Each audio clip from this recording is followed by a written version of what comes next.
Skoliosis atau kelainan pada tulang belakang yang menyebabkan tubuh melengkung lebih banyak ditemukan pada wanita dibandingkan pria. Lebih dari 70% pasien skoliosis adalah wanita.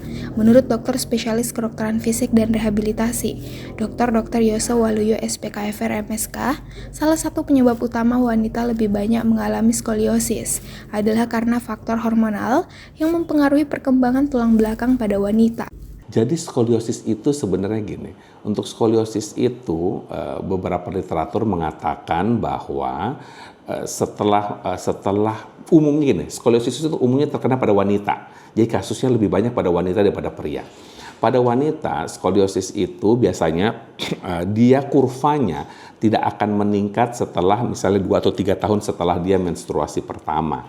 Dr. Yos menjelaskan, jika pada wanita, skoliosis cenderung stabil setelah masa pubertas, yaitu setelah mereka mengalami menstruasi pertama.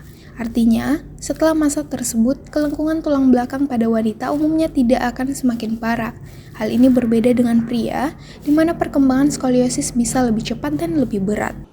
Kalau itu secara insiden, tapi kalau kenapa itu belum bisa di stand ya. Tapi memang kalau pada kasusnya itu untuk wanita itu di atas 70%.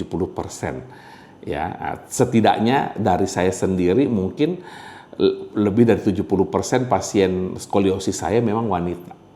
Dr. Yos menambahkan, secara keseluruhan wanita memiliki prevalensi skoliosis yang jauh lebih tinggi dibandingkan pria. Dalam praktek medis lebih dari 70% pasien yang ia tangani adalah wanita. Ini menunjukkan bahwa skoliosis menjadi masalah yang lebih umum bagi wanita, meskipun beberapa literatur medis belum bisa sepenuhnya menjelaskan alasan pastinya.